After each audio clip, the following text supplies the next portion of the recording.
Texas A&M. Oh, boy. What do you want to talk about with the Aggies? I will be nice. I will be very nice. Bears about to put on his Liberty Flames shirt on right now.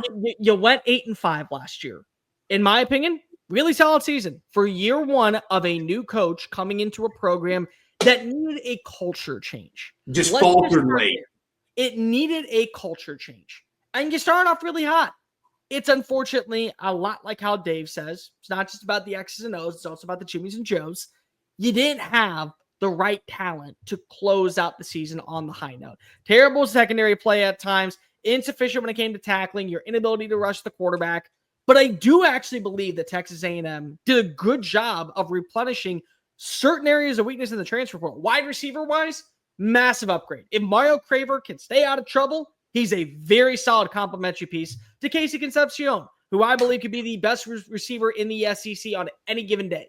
I like what you have in terms of personnel on the offense. I like that you have an identity on the offense. So I'll go first real fast, Dave. The thing that I think that can make Texas A&M a playoff team, they know what is their offense. They know what is their identity. And so when you already have that part of the equation figured out and you just go, we have three different types of running backs. They struggle with stopping the run at the middle. Okay, let's go Amari Daniels. They struggle with runs on the outside. Let's go with Le'Veon Moss. They struggle with running backs that have pure straight line speed. Let's go with Reuben Owens. And that's your 1-2-3 combination. All of them would start for any team in the SEC.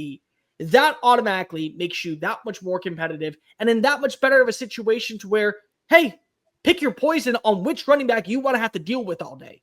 They have 4 starting offensive linemen returning. That's another massive win. And they have Adam Cushing back as your offensive line coach and Tommy Moffitt as your strength and conditioning coordinator. So both those are Cushing turned Graham Barton into an all-ACC player, an eventual first-round pick. You don't think he can do that with Trey Zune or Trey Fothery or what you have with some other names on the offensive line like Mark Naboo?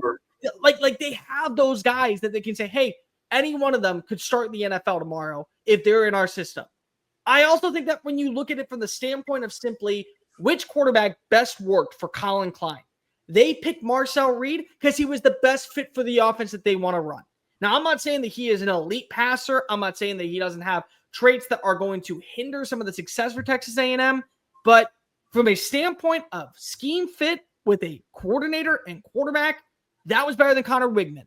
And so I'm believing that Marcel Reed, having an entire offseason, knowing his QB1, having an entire year to kind of learn the ins and outs of how to run an SEC offense, getting better weaponry, having a more stable run game, having a good offensive line, add all of it together.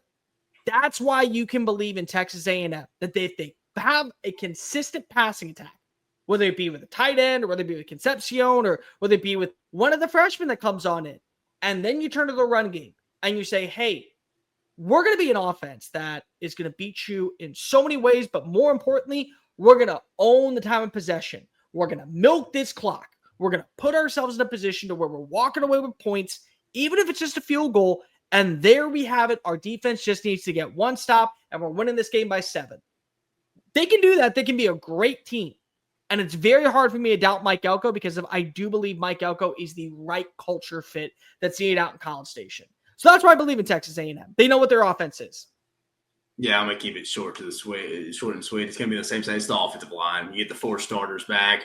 All the great teams have great offensive lines. You go back and look at any national champion, SEC champion, they're all pretty good up front. You said Trey Zune. I brought up Demetrius Crownover, Marcel Reed, who we signed when I was at Kansas, transferred there to Dallas kid. So they're going to be fine up there. You brought up Coach Cushing. So I'm going to leave it at that. That'll be why I would feel good about A&M this year. And they're polished in a spot, even have Fatherly, as you mentioned, his depth right now, who's an all-SEC kid as a freshman. Like, they have quality depth at the offensive line spot, and they get continuity at that offensive line coach spot. I think they take a big step year or two. Again, it all comes down to the quarterback position for me there. So you're saying for the reason they can't is because of quarterback? Yeah, I didn't hear good things about him in the spring from somebody who was there during like a pro day and watched them practice. He went over on one time. I'm going to have to see it to believe it. I may be wrong, and I'll eat crow if it happens. Again, if that guy can't get it done this year with the weapons and the offensive line in front of him, that would be concerning. So definitely, Marcel Reed, I know that, again, that's the low-hanging fruit. If you made me ask something outside of the low-hanging fruit with Marcel Reed, I'm going to go with I'm going to go a little bit on the back end of the defense. Maybe Julian Humphrey can step up for him again. But to your point, Bear, I think they could operate a little bit on offense from like a, hey, ground and pound, keep hitting third and medium. Let's just be real efficient on third down. But I don't know if they're going to be good enough. They're going to be solid on defense. Mike Elko never has a bad defense. I just think there's some holes in all three levels there, maybe outside of the second level because they're really good there. But, like, I think there's some concerns there where, like, they could play some games. I think they definitely will have to play some games in the 30s. Can your offense be explosive enough? I think you do have the weapons on the outside. I think you got the offensive line. You mentioned the backs, Bear.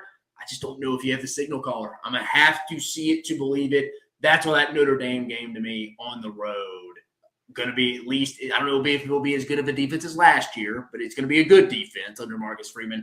That's the big test for me for Marcel Reed, man. It just comes down to him. Texas A&M struggled rushing the quarterback last year. Texas A&M was middle of the pack in sacks, tackles for losses, pressure rates among SEC teams. I do not feel like they got better in that position at all. Now, I love Cassius Howell. And if you tell me that Cassius Howell ends up having a Nick Scorton type of success early on, and then eventually he becomes one of the best pass rushers in the SEC, I'm cool with that. I absolutely believe he can. I have no doubt that if you told me at the end of the year he has a Kyle Kennard type of resurgence and just takes over games, that's really cool. Kyle Kennard had a running mate by the name of Dylan Stewart. He had a great rapport in the middle of the interior defensive line with TJ Sanders, with Tonka Hemingway. I don't trust that right now.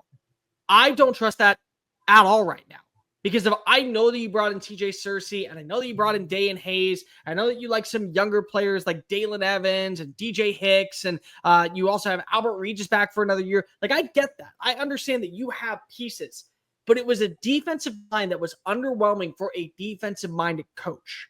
And I don't feel like you address that area at all. And I'll give you credit.